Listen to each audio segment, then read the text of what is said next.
Muy buenas noches, soy Héctor Zamarrón y hoy en nombre de mi compañero Alejandro Domínguez lo invito a que nos acompañe a revisar las noticias más importantes de este miércoles 7 de junio. Y comenzamos con las corcholatas y el Consejo Nacional de Morena que se va a llevar a cabo como primera sesión extraordinaria dentro de 4 días, y uno de los puntos a tratar será justo el método de selección para elegir a su candidato presidencial rumbo a las elecciones presidenciales. Y como lo hemos visto desde ayer, ya hay quien se adelantó anunciando su separación del cargo para entrar a hacer campaña desde la próxima semana. Esta decisión no hizo más que apresurar a las demás corcholatas para que también empiecen a tomar la decisión de separarse de sus cargos con miras a la participación en el proceso de selección. Esta mañana el presidente López Obrador ya dio el banderazo inicial. Ya inició este proceso y por eso la renuncia de Marcelo Ebrard, porque como es de dominio público, él aspira a ser candidato. Y es posible que en estos días los que aspiren pues también presenten sus renuncias. Señor presidente, ¿Quién va a sustituirlos? Hay tiempo todavía porque apenas fue el anuncio. De acuerdo al estatuto en Morena, está contemplado el que se hagan encuestas y es probable que ese sea el método de elección. Ayer lo mencionó Marcelo Ebrard y pues prácticamente todos los que van a participar, no he escuchado a nadie que se oponga al método. Bueno, y recordemos que fue el propio canciller Marcelo Ebrard quien abrió esta caja de Pandora tras anunciar su separación del cargo a partir del próximo lunes, este 12 de junio, para comenzar su campaña en busca de la candidatura de Morena. Y con este anuncio también se espera que la gente cercana a él, parte de su equipo, comience a presentar sus renuncias para sumarse a la campaña, como el caso de Jimena Escobedo, la directora general de Coordinación Política de la Cancillería, quien presentó su renuncia a partir del próximo 30 de junio. Y ella es la cuarta funcionaria en la Cancillería en presentar su renuncia para trabajar directamente con Marcelo Ebrard rumbo a la candidatura presidencial. Esto destapó una lluvia de corcholatas también. Otro que se va a separar del cargo, según lo anunció hoy, es el senador Manuel Velasco, de parte del Partido Verde Ecologista de México. Mandó un escrito al presidente del Senado, Alejandro Armenta, donde Velasco pide licencia a su cargo y reconoce que la decisión es para cumplir un nuevo reto y una de las mayores aspiraciones de un político de cara a la ciudadanía y para mostrar, dijo, su amor a México. Así también se suma a la lista el senador y presidente de la Junta de Coordinación Política de la Cámara de Alta, Ricardo Monreal. Esta mañana avisó que va a solicitar licencia para separarse del cargo a partir de la próxima semana en busca de lo mismo que Ebrard, de la candidatura de Morena, y señaló que el domingo este Consejo Nacional de su partido va a plantearle a los aspirantes que abandonen sus cargos en un plazo de una semana. Además, habló sobre el anuncio del propio Ebrard, al que catalogó como una estrategia política. De mi parte, estoy dispuesto a retirarme del cargo para competir democráticamente en la sucesión presidencial cuando llegue el momento. Es decir, el lunes estaría solicitando licencia usted. Lo que diga yo creo que el Consejo va a determinar un plazo para la inscripción y en el plazo que yo creo que va a ser una semana, en esa semana se presentará y ocurrirán las renuncias de los 3 restantes. ¿Fue madruguete lo que hizo Marcelo Ebrard al anunciar ayer? Pues yo creo que lo que él hizo fue una estrategia política que le resultó. Es una estrategia que yo no cuestiono. Es hábil políticamente y dio el primer banderazo, dio el primer paso y le resultó a él en su estrategia. Más tarde fue el diputado del PT, Gerardo Fernández Noroña, quien dijo que va a renunciar a su puesto buscando participar en esta contienda interna de la 4T. El legislador dijo a los medios que será mañana cuando envíe su solicitud de licencia al cargo, y con estos anuncios son 4 de las 6 corcholatas que han expresado de manera pública su decisión. Sin embargo, una de ellas, quien hasta ahora no se ha mostrado apresurada para hacer oficial el solicitar licencia para dejar su cargo, es la jefa de gobierno de la capital, Claudia Sheinbaum. Esta tarde asistió a la convención anual del Partido Verde Ecologista de México, donde participó para aclarar, entre otras cosas, que será después de la sesión del Consejo Nacional de Morena cuando defina la postura sobre dejar o no el cargo. Yo disciplinadamente me voy a esperar al domingo, al Consejo Nacional de Morena, a que ahí se defina, se diga cuál es el planteamiento, y ya el lunes estarán escuchando pues mi posicionamiento frente al domingo. Yo creo que eso es muy importante. Y quien no se ha pronunciado hasta ahora, ni a través de un tuit siquiera, es el secretario de Gobernación, Adán Augusto López. El último mensaje que emitió fue el que compartió poco después del anuncio del canciller Marcelo Ebrard sobre dejar su cargo a partir del próximo lunes. Vamos a más información del día.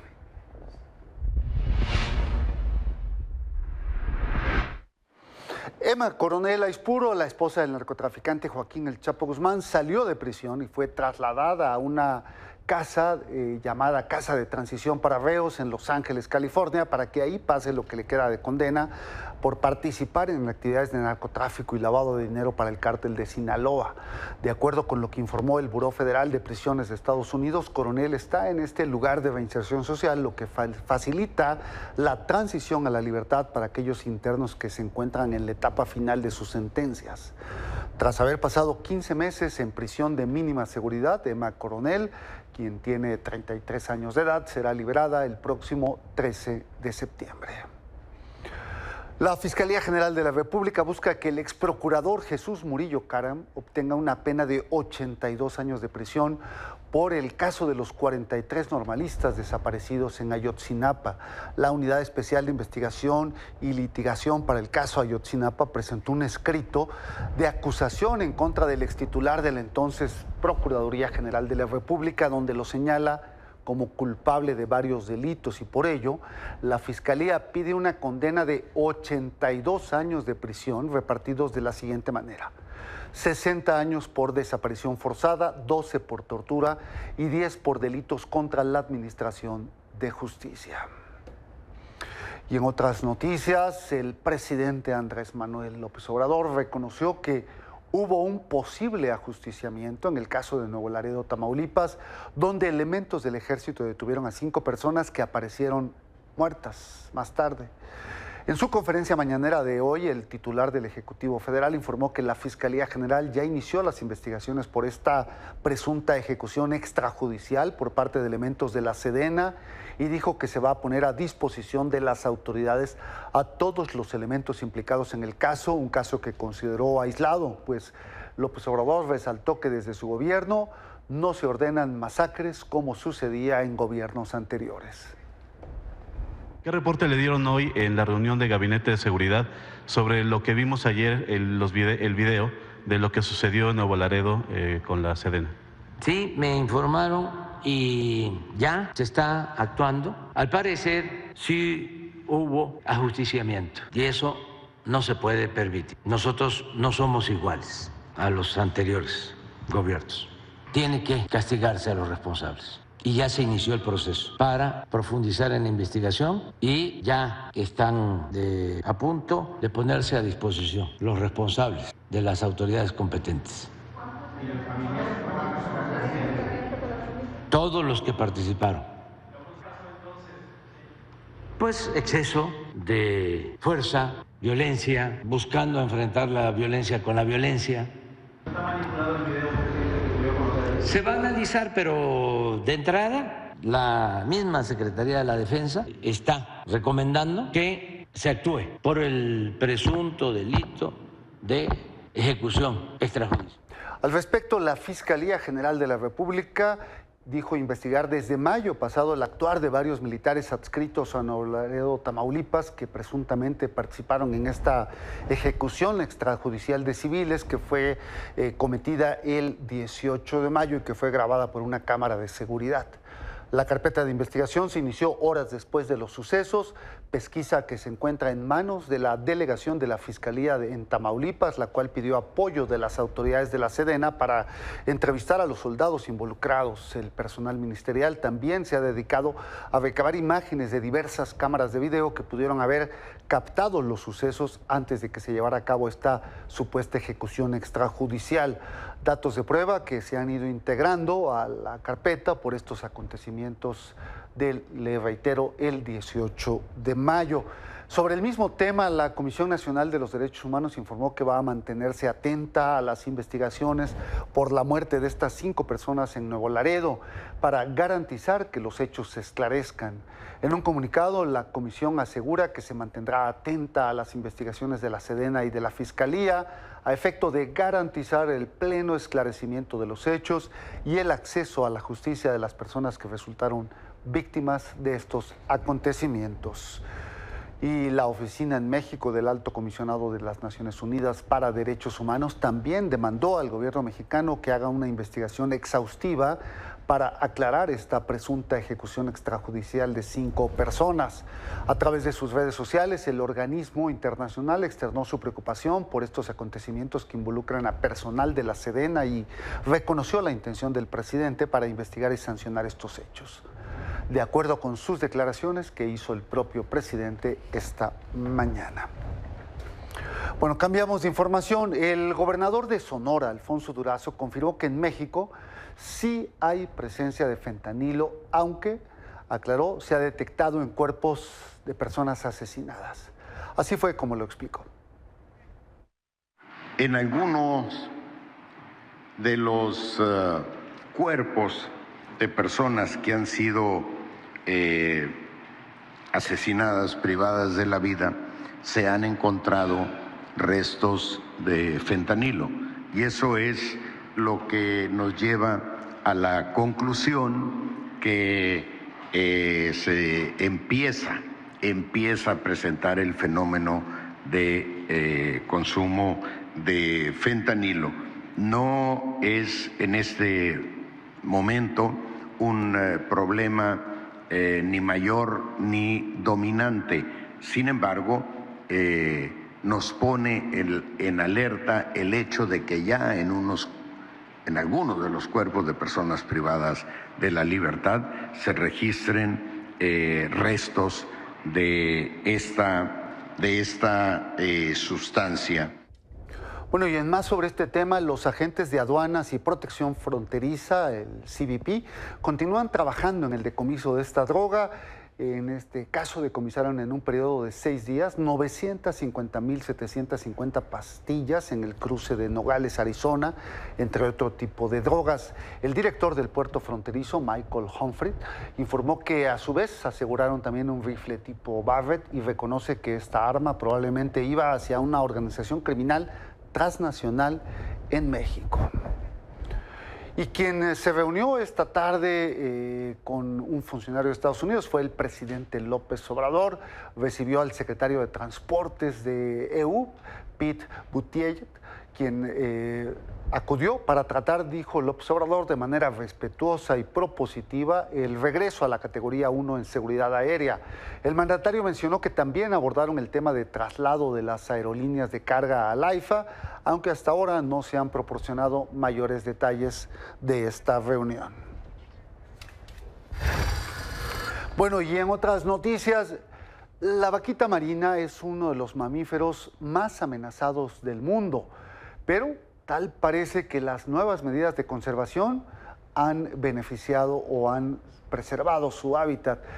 Tenemos el gusto de saludar vía Zoom a Adán Peña Fuentes, el titular de la Comisión Nacional de Áreas Naturales Protegidas, para preguntarle qué es lo que encontraron en esta nueva misión que se ha hecho allá en el Golfo, en el Mar de Cortés. Muy buenas noches, Adán. Muy buenas noches, Héctor. Un gusto saludarte a ti y a todo tu auditorio. Pues, ¿qué novedades tenemos con la vaquita marina? Que hubo avistamientos de hasta 16 ejemplares. Pues estamos muy contentos el día de hoy, pero sobre todo esperanzados. Después de casi 30 años, podemos dar la noticia, la primicia, que en este último crucero organizado en el año 2023, del día 10 al 26 de mayo, tuvimos la ventaja de tener por primera vez en mucho tiempo un número mayor de vaquitas marinas al que se habían presentado en otros cruceros.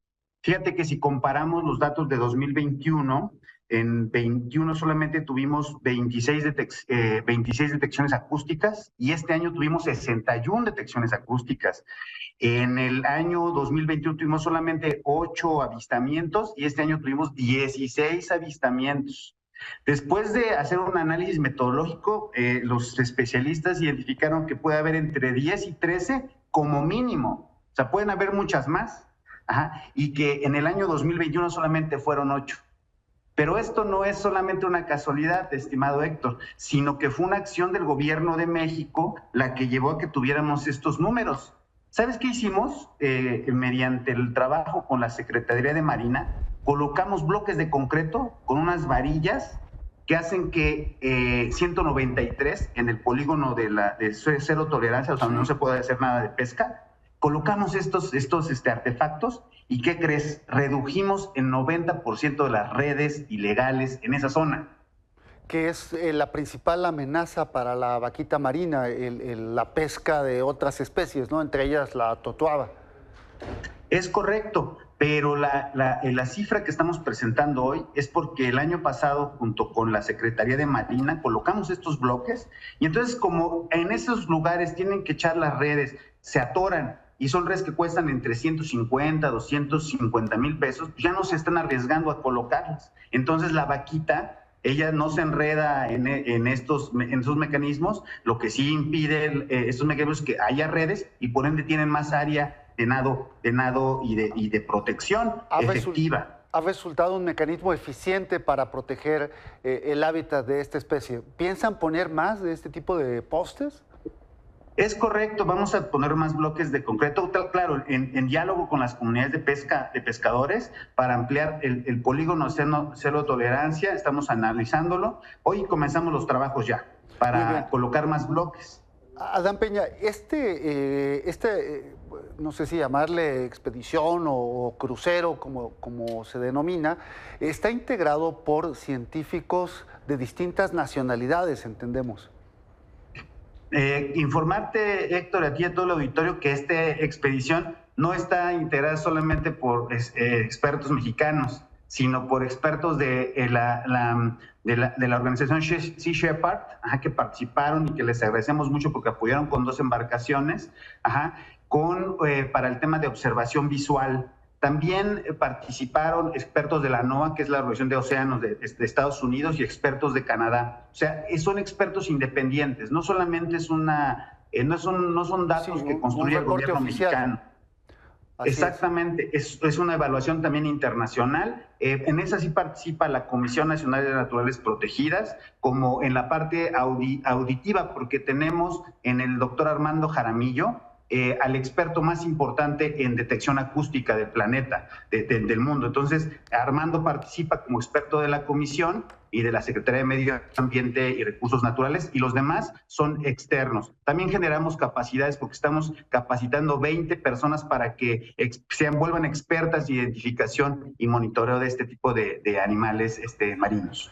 Animales además endémicos que solo se encuentran en este mar, ¿verdad? Es correcto, y decirte que, te decía al inicio, que es la primera vez que damos una noticia de esta naturaleza. Fue replicada a nivel internacional, porque nos da la esperanza de que podemos recuperar esta especie si ampliamos este cinturón de producción y si todos nos comprometemos a también hacer un buen manejo de nuestro consumo de alimentos marinos. Muy bien, Adán Peña Fuentes, titular de la Comisión Nacional de Áreas Naturales Protegidas. Enhorabuena por esta noticia. Gracias. Que tengas muy buena noche tú y todo tu auditorio. Igualmente. Bueno, pues buenas noticias, no es la única, también queremos darles a conocer otra buena noticia que estamos aquí de plácemes porque nuestro compañero Alejandro Domínguez recibió la presea a la libertad de expresión por su cobertura durante el primer año de la guerra de Ucrania contra Rusia.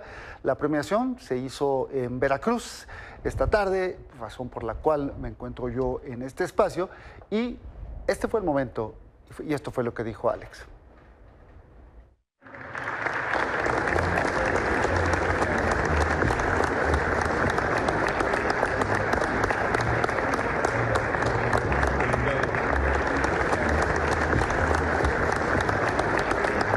Este 7 de junio, el Club de Periodistas de México reconoció a Alejandro Domínguez con la presea de la libertad de expresión y un reconocimiento especial por su cobertura de la invasión de Rusia a Ucrania para Grupo Milenio. Es un premio especial. Un premio especial. Ajá, ¿cómo vieron ustedes ese trabajo? No, bueno, yo en lo personal, excelente. Se ve el trabajo profesional del cercano a cada uno de las entrevistas que estuvo realizando. En la ex hacienda Lucas Martín de Jalapa, Veracruz, el también articulista recibió una medalla, una estatuilla y un diploma. En su discurso, él se dijo honrado por la distinción y reconoció al equipo que le ayudó a lograrla. Un equipo que está integrado por Laura Cantú, por Vicente Padilla, por Hugo Armando López y por un servidor, que fuimos 4 personas de Milenio a conocer cómo iba Ucrania a un año de haber iniciado esa guerra. Pues esto motiva, sin duda, no hacemos periodismo para recibir reconocimientos, pero estos reconocimientos pues sí motivan a seguir haciendo lo que más nos gusta y pues qué mejor que poderlo hacer en nuestra pantalla en Milenio. Domínguez añadió que la cobertura fue un reto, pero también una gran experiencia, pues cubrir una guerra, a pesar del peligro que implica, es el sueño de muchos periodistas.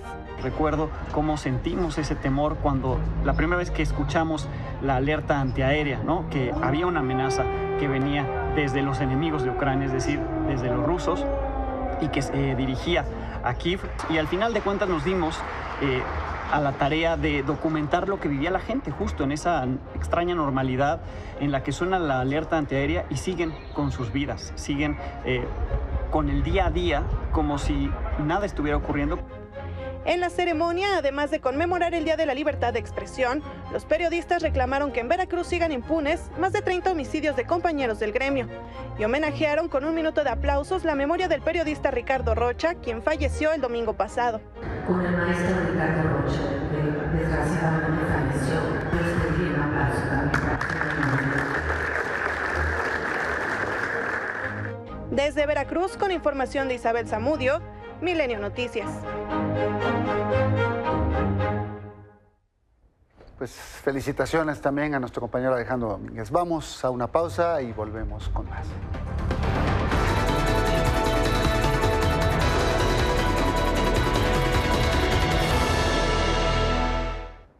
Bueno, en los últimos días el Banco Mundial elevó su pronóstico de crecimiento en México de 0.9 a 2.5%. ¿Qué implicaciones tiene esto? ¿A qué se debe? Se lo preguntamos a Sofía Ramírez de Aguilar, quien nos acompaña aquí en el estudio. Sofía, bienvenida, muy buenas noches. Buenas noches, Héctor, qué gusto coincidir contigo. Igualmente, cuéntanos qué representa este cambio de expectativas por parte de este organismo.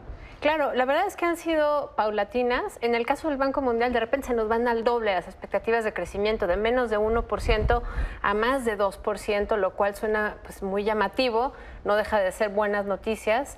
La pregunta de fondo es ¿por qué? Y si solo el Banco Mundial lo está viendo así. La respuesta es no. La respuesta es todos los organismos internacionales, incluyendo la OCDE, han ido ajustando la expectativa de crecimiento para México a la alza e incluso los analistas del sistema financiero mexicano también pasó de tener en diciembre, enero de este año una expectativa de crecer al 1%, igual que el Banco Mundial para México en 2023, pues ya por arriba al 2%. Entonces, sin duda son buenas noticias, es un recordatorio de que hay muchas cosas que van bien en México y como te decía un poco el contexto es que el mundo está funcionando más o menos igual. Si bien hay un recorte genérico, digamos, de desaceleramiento para la economía en 2023, porque veníamos de 3.1 en 2022 a un 2.1 en 2023, pues lo cierto es que para el 24 se espera un crecimiento mundial del 2.4 y en el 2025... Esa era la siguiente pregunta, un poco si esta reevaluación del crecimiento en México iba acompañado del mismo fenómeno para otros países o se trataba de una singularidad. Pues se trata de una singularidad en el sentido de que queda más cerca del promedio mundial, del crecimiento mundial, queda un poquito corto para después de 2024, digamos que vemos un repunte en 2023 y luego en 2024 se diluye un poco, pero tiene que ver con un fenómeno que en concreto en México ocurre en México, que es la expectativa del nearshoring, de sumar cadenas de suministro al mercado pues, más grande del mundo, en este caso Estados Unidos, pues obviamente por la cercanía geográfica, pero también por todas las inversiones extranjeras directas que están llegando. En el primer trimestre fue casi 50% mayor que en el primer trimestre del año pasado, sin contar algunos movimientos extraordinarios.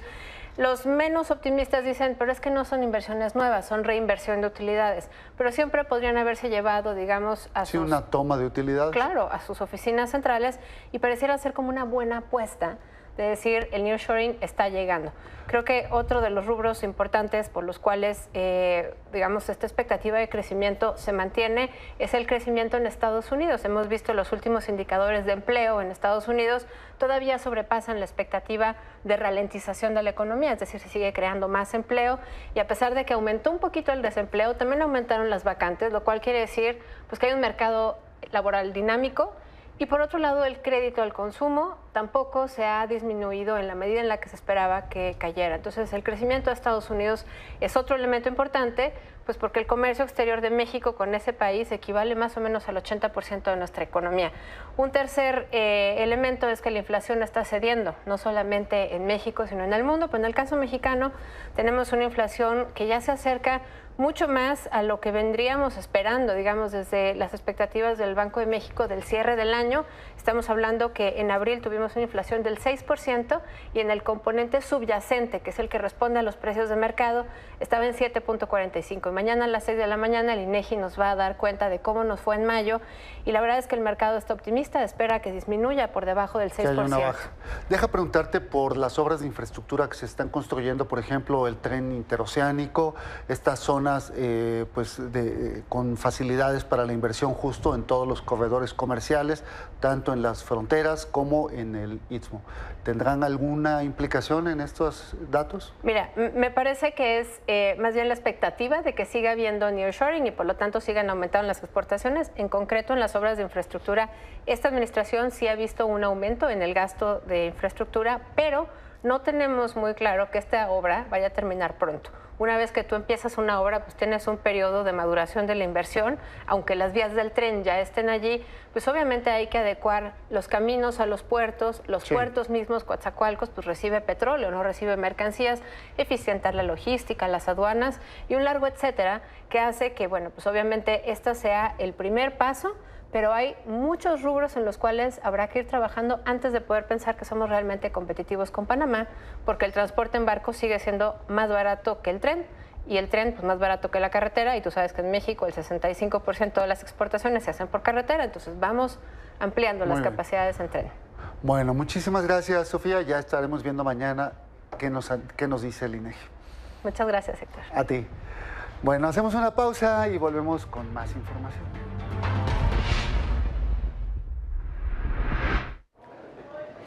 En Canadá, una serie de incendios forestales descontrolados provocaron este miércoles evacuaciones forzosas y humo que ha afectado la calidad del aire. Según las autoridades, son cerca de 3.8 millones de hectáreas quemadas, por lo que al menos unos 250 bomberos han tenido que luchar contra estos fuegos. Aproximadamente 11.400 personas fueron evacuadas de zonas del norte de Quebec. A pesar de que los incendios son comunes en el oeste de ese país, este año se han multiplicado y se han convertido en el peor comienzo de temporada de la historia. There's been no loss of life.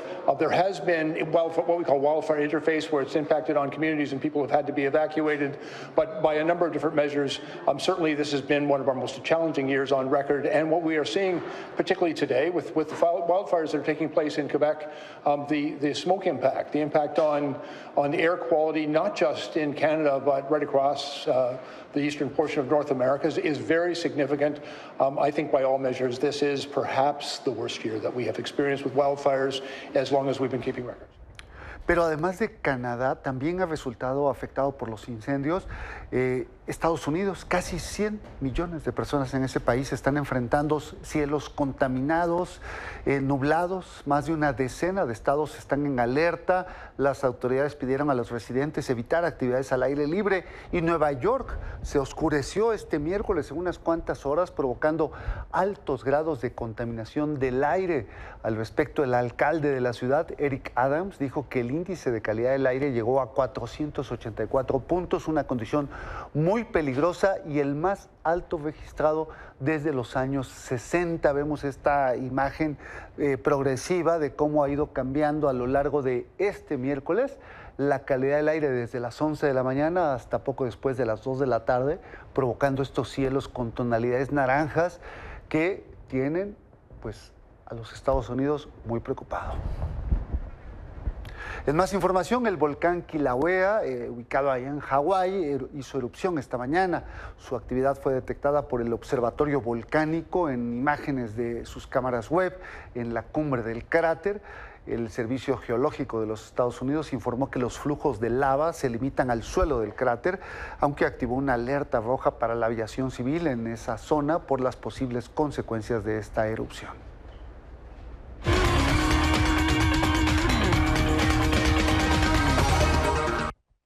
Bueno, y está aquí con nosotros Minelli Ataide. Vamos a hablar pues de Lionel Messi, entre otras noticias deportivas. Minelli, ¿cómo estás? Muy buenas noches, Héctor. Muy bien, muchísimas gracias. Pues hoy con la noticia que cimbró el mundo deportivo, porque fue la partida de Lionel Messi del fútbol de Europa para llegar al fútbol de Estados Unidos, que es la Major League Soccer, con el Inter de Miami, específicamente equipo que pertenece a un exjugador, David Beckham.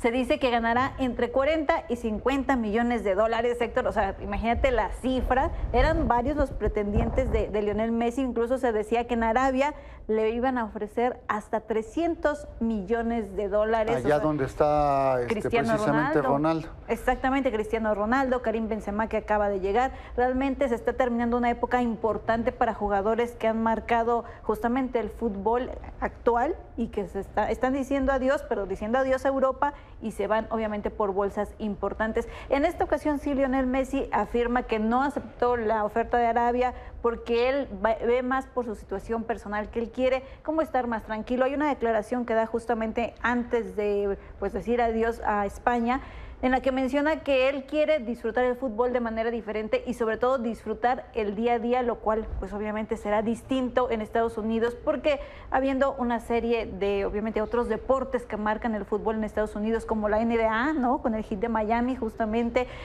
al final, Héctor, pues los reflectores no están tan sobre Lionel Messi como sí lo están en España, como sí lo estuvieron en el PSG en París, ¿no? Su último equipo.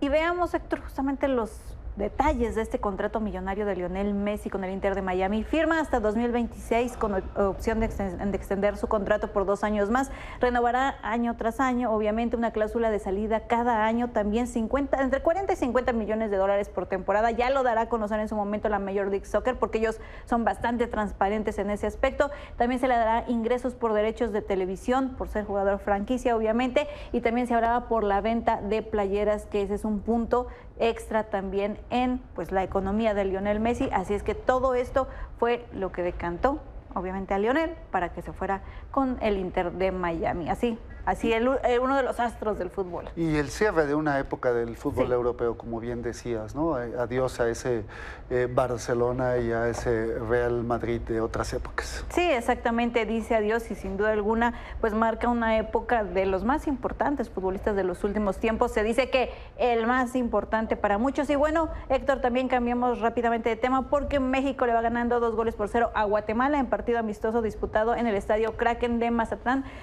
El primer gol fue justamente de Raúl Jiménez al minuto 14. En este momento es el minuto 80. Se está disputando de este encuentro amistoso que, bueno, sabemos bien que sí, es un amistoso, pero que cuenta mucho para la época o la era de Diego Coca porque se le criticó mucho en el inicio de su gestión. Pues muy bien, Minelli. Muchas gracias. Muchísimas gracias. Buenas noches. Buenas noches.